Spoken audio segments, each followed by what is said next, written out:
What's going on, movie lovers? Welcome to Apocalypse Movies, and this is our weekly movie news podcast. For those of you who don't know, which is probably most people out there, I'm your host, Jacob Bartley, and this is our movie news podcast where we break down the biggest movie news stories throughout the past week. Now, for any regular listeners, you might know that this is coming out very late. This episode of Apocalypse Movie News is super late. We usually release these podcasts on Friday or Saturday, but we're all busy, man. Like, we, men and women, we are super busy. School just started. The semester just started. We got a lot of stuff going on. There's three of us, me, Gio, and Jake. And we all work full-time jobs, and we all just got a whole bunch of stuff going on, so it was hard to get together last week. So I had the show notes since Thursday night, and I'm finally able to sit down and do this podcast, and it's just me today. I think this is the very first solo Apocalypse Movie News, and that might make it the most boring episode that we've ever had, but it's just going to be me, Jacob Bartley, today. But I wanted to make sure that somebody on our team covered these topics from this past week, and these will be from last week, obviously. It's only Monday for this week. But I wanted to make sure we got this episode out. Jake wrote up some great show notes for us, so it's just me. I'm going to run down these topics, and hopefully it's not too brutal. Hopefully it's not too boring. So yeah, let's get started. So our first topic is something that I actually have been wanting to really talk about, and that is that Steve Rogers is apparently no longer going to be taking on the identity of Captain America once the Infinity War film comes out. So, according to some sources, Joe and Anthony Russo were asked what's up with Captain America, Steve Rogers. The Huffington Post is who they were speaking with. Excuse me, I was looking for the outlet. So this is what they, I forget which one of the brothers said this, but this is what they had to say. I think him dropping that shield is letting go of that identity. It's him admitting that certainly the identity of Captain America was in conflict with the very personal choice that he was making. So, for those of you who don't know, spoiler alert for Captain America Civil War, at the end of that film, after his big fight with Iron Man says, "That shield is never yours, my father made it," or something like that. And Steve Rogers drops the shield. And the camera goes straight to the shield on the floor, emphasizing that he dropped the shield. And at the time, you might just think, oh, he's dropping it for now. But apparently that moment was bigger than we thought, because the directors of the movie, who probably know the most about it, other than maybe Kevin Feige, are saying that that was him giving up the identity of Captain America. And it makes sense, because if you look at Captain America the First Avenger, that's Captain America, the most Captain America we ever got.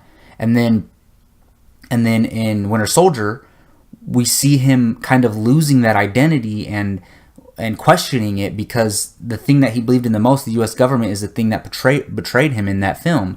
And now finally, at the end of this movie, he's a fugitive against the United States by the end of Civil War. So he's kind of slowly been heading down this path and letting go of that identity. Now, I think when we first see him in Infinity War, he's going to separate himself from that identity. But then by the end of that movie or the next one, he will be Captain America again. And because I think no matter what, even though the country betrayed him, it's not the same country that he knew when he was living in his time era, even though there was still corruption going on back then.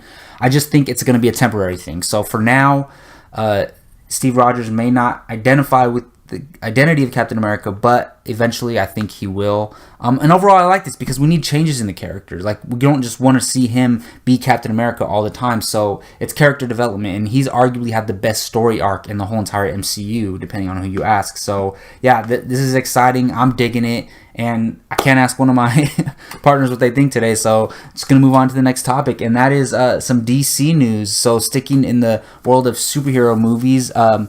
Edge of Tomorrow director Doug Liman has dropped out of the Gambit movie and is now going to be directing the Justice League Dark movie, and it's going to be titled Dark Universe. And the movie will focus on DC's supernatural side of the universe, with characters like John Constantine, Zatanna, and Swamp Thing headlining with some other side characters. It's also worth noting that it will be part of the larger DCEU, And Variety is reporting that the film's going to be called Dark Universe, and I like that title. You can't call it Justice League Dark because you have the Justice League. The comics are different. With the movies, you have to be a bit more careful. You cannot call it Justice League Dark. So I actually love the title Dark Universe, and I love Doug Liman on this. What does this mean for X-Men? The X-Men spinoff Gambit? That's a whole other story. I don't think we're going to see it. I think we're going to see Channing Tatum as Gambit in the X-Men universe. I don't think we're going to see a solo film until Fox sees how fans react to Channing Tatum as Gambit, and I actually think that's a smarter move. But man, that movie has gone through, I don't know, 2 or 3 directors, and it just doesn't seem like it's going to get made. I'm rooting for it to get made because I like Channing Tatum, I like Gambit, and I know he's passionate about that. But going back to the main storyline, we know that Guillermo del Toro was working on a Justice League Dark script for a while, and he wanted to direct it. And I didn't know how I felt about that, but now hearing that they're naming it Dark Universe, and that Doug Liman's going to direct it, who directed Edge of Tomorrow. If you haven't seen Edge of Tomorrow, check it out. It's pretty damn awesome. So yeah, you have a good director directing this supernatural-based property in the DC universe. I think the financial success of Suicide Squad is what has warranted this. And overall, I'm down with it. Great director, good source material, cool title, Dark Universe, not Justice League Dark. What's not to like about this? I'm digging it. Let us know in the comment section what you think of Doug Liman directing Dark Universe, aka Justice League Dark. All right, moving back to some Marvel stuff. Now, this was a big thing going on in the movie world in the past couple weeks. So Zendaya, for those, I don't know her full name, but for those of you who don't know, she's a young actress. She was on a Disney Channel show, Shake It Up. I think that was like her biggest thing, but she's on the rise. So we know she was cast in Spider-Man Homecoming. We found that out like 6 months ago, but they said she was going to play some character named Michelle. I'm telling you right now, and I have no reason to lie, I knew right away she was not playing a character named Michelle, or at least that she was not going to play an insignificant character. I was like, look, I think this is our leading lady. I really did think that. I didn't come out and say it, but I really did think that she was going to be the leading lady. I didn't know if they were going to have her play Mary Jane or Gwen Stacy or just another character in the Spider-Man lore, but I knew she was going to be playing something. And so when I heard she was playing Mary Jane, I was not surprised at all. Now, the big question is that, now I don't know if this is 100% confirmed, but the Wrap is reporting it, and they're pretty liable from what I know. But if this is true, a lot of people are questioning them changing the race of the character. And while I personally would love to see the traditional redhead Mary Jane, I'm totally fine with Zendaya playing Mary Jane. Like, other than the fact that I've grown up, Spider-Man is my favorite superhero, so watching the cartoons as a kid, I've always known Mary Jane as the redhead. But I'm totally fine with Zendaya playing Mary Jane. Doesn't matter if they change the race of a character unless the race is a core element of that character, like someone like Black Panther or something. So I do like it. Here's the thing. I can't really comment on her talent wise because I've never seen her in a movie. I've seen that Shake It Up show a while ago when my cousins used to watch it, but I don't know how great of an actress she is. But just based on an African-American woman playing Mary Jane, I'm totally fine with that. She's a beautiful woman. And if she has some type of acting chops, which I'm sure she does, or else Marvel wouldn't have hired her, then I think it's going to work out for the best. Tom Holland is a great Spider-Man. It looks like they're really getting this young adult Ferris Bueller type Spider-Man right, from hearing about the footage at Comic-Con and seeing the cast members and how young they're going, and hearing the director and Kevin Feige talk about everything surrounding this film. So I can't help but be excited about everything around it, and you can throw Zendaya as Mary Jane in it. Why not? Hollywood always has a problem with diversity and giving more opportunities to more diverse people. So if this is a step in the right direction for that area of Hollywood, then why not? I think this is good news overall. Hopefully it comes out to be true. All right, moving on to something that I did not see coming, and I didn't even know about this until I opened up Jake's notes. So Jake, you broke to me that Sam Mendes, the director of Skyfall and Spectre, the James Bond films, is in talks to direct a live-action adaptation of James and the Giant Peach. Now, this is interesting for a few reasons. Because, first of all, the original film is half live action. No, I don't want to say half, but it's part live action and part animated. The original film. And little side note, I don't know why, but I never mentioned this as one of my favorite animated films, but I watched this movie so many times. Like, I honestly can't think of a movie that I watched more than James and the Giant Peach as a kid. Like Beauty and the Beast and Disney's Hercules and Fox and the Hound are like my favorites, but I mean, you could throw James and the Giant Peach right up there because I watched that movie so many times as a kid, and it's kind of dark and scary, and I'm curious if they're going full live action. That's going to be crazy because there's a lot of crazy stuff in that movie, like all the animals and the peach and all of that stuff. So I think it's a good story to be adapted. I always wondered whether they were going to adapt this or not. And as far as Sam Mendes directing, that's great. Like, I mean, it's going to be such a different movie than any James Bond film, but I can't help but be excited from seeing those James Bond movies and having him direct this movie. Like, I like his style, even though it's going to be a very different film. I mean, look at Skyfall. Like, Skyfall is one of the best James Bond movies ever made. It was fantastic. It was celebrated heavily by critics, and it made over $1 billion at the box office. So he's a proven director. Now, I'm wondering why they're targeting him. Is it because they just want him talent-wise, or does he have a connection to the story? Does he want to make this movie? I'm curious about that. But overall, man, I'm glad to hear they're adapting this property. I mean, Disney is making money bringing their animated films to live action, so they succeeded on that. They got a proven director. Why not? Let's see how a full live action adaptation of James and the Giant Peach turns out. Alright, well, going back to superheroes again, it seems something that we can never get away from, but trust me, I don't mind. You should see my room. I'm sure if some of you watch some of my movie reviews, like my Godfather classic review, the first classic review, go check that out. But my background is like all superhero stuff. So, and I have a superhero YouTube channel, Comic Hero Talk. Check that out too. But yeah, so I don't mind talking about superheroes. But just another rumor going around out there that Doctor Strange might make a cameo in Thor Ragnarok. Now, although the movie is still over a year away, we're getting more and more looks at Marvel's third movie from Thor franchise, Thor Ragnarok. It's set to come out in May, right? Oh, no, I'm not sure. I think it's November of 2017. I know because Marvel has 3 movies coming out next year. They have Spider-Man, Guardians. So I think Thor is the one that comes out later on in the year. But we know that Mark Ruffalo's Hulk is going to be joining Thor in this movie. And there have been some set photos to come out recently. And one in particular is very interesting because it shows Thor on Earth.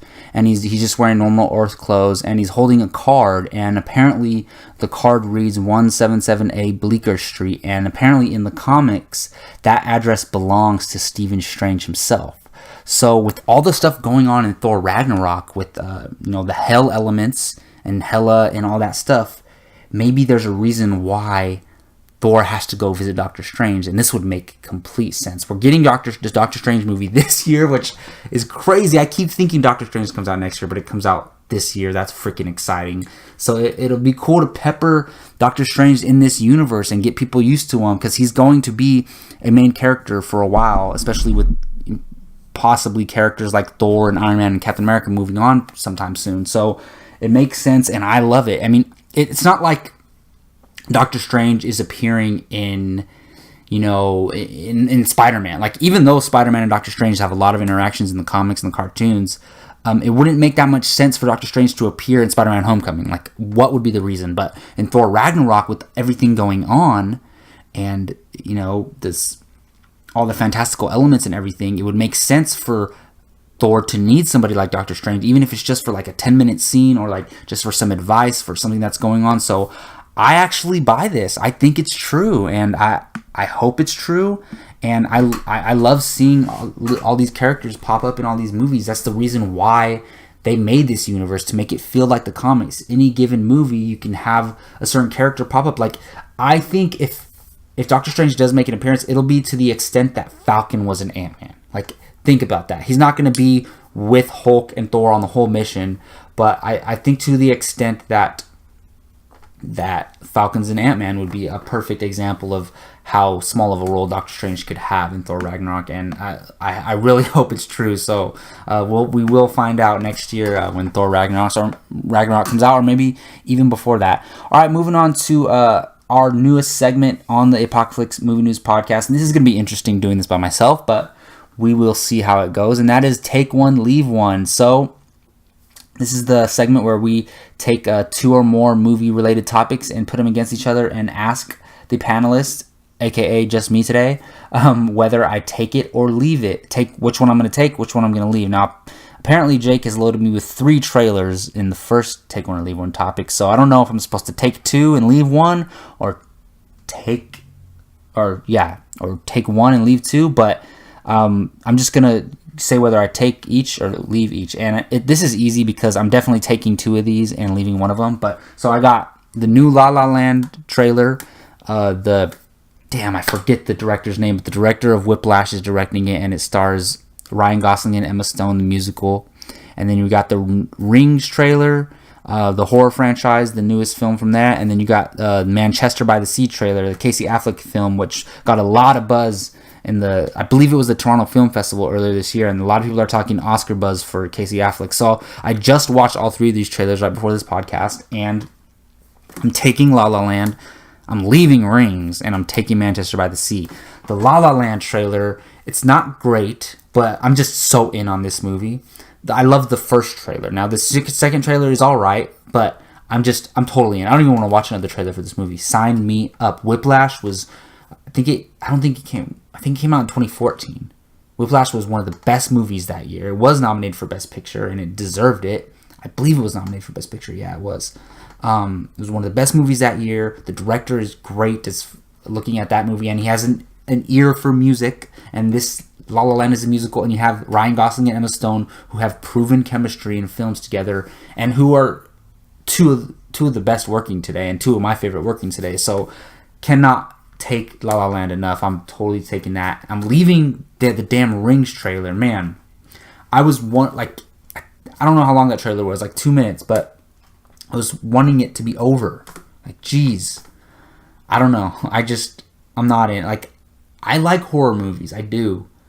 And who knows, this could end up being good, but this trailer just looks stupid, and it's just reinventing the same idea from the first movie.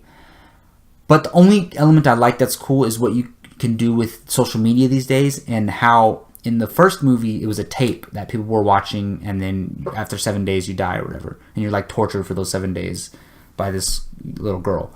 But I think it's cool imagine that video, how fast that video could spread online, and how many different people it can affect. So that's the one cool thing. But other than that, I totally leave Rings in the trash. And then the third trailer, Manchester by the Sea, I'm taking that. So I'm taking La La Land, leaving Rings, and taking Manchester by the Sea. I've been, for the past maybe over a year or so, ever since I watched Gone Baby Gone, I've been praising Casey Affleck. He is a phenomenal actor. I mean, it's obvious. Ben Affleck and Casey Affleck. Casey Affleck took the acting chops. Ben Affleck took the directing chops. But Ben Affleck's improved a lot as an actor too, but Casey Affleck is out of this world good. I'm telling you. And I heard about this movie when it came out at the Toronto Film Festival, and people were buzzing about Oscar buzz for Casey Affleck. And I'm telling you, if it lives up to that promise, he's going to be getting nominated for an Oscar. Unless 5 other performances are absolutely phenomenal and are clearly better than him, I think he will get nominated. Who knows if he's going to win? I mean, there's going to be other performances that we don't even know what movies are coming out this year, the Oscar movies. So, but don't be surprised if Casey Affleck is in that race. And just the movie looks really good on its own. Like, I love my blockbusters, my sci-fi, my big superhero movies, my Star Wars movies, but I also love these dramas. Oscar season is arguably, I can't ever decide if I like summer season or Oscar season better because I love these drama films. Like, I really do. Like, I never get bored watching them. I love great performances. I love great storytelling. I love real stories about real people. So I cannot wait to watch this movie, especially because Casey Affleck is a phenomenal actor, and I look forward to anything he's in because he doesn't work that much. So anytime he's in something, I really, really look forward to it. All right, well, we usually wrap up Apocalypse movie news with a Showdown Sunday, but Gio's not here today. I'm the only one here today, so I don't have a Showdown Sunday topic. So that's going to wrap up Apocalypse movie news. I apologize for the solo, possibly really boring episode, but I did want to get something out there as soon as possible for our YouTube channel. So thank you all for bearing with me and listening. You can find me, Jacob Bartley, on Twitter at @JacobBartley_, and on this YouTube channel. Please subscribe and hit that like button. We really appreciate it. And please hit us up in the comment section. Let us know what you thought of any of the topics that we talked about today. Really curious. Love hearing from you guys and talking back. Again, thank you all for listening. Until next time, take care.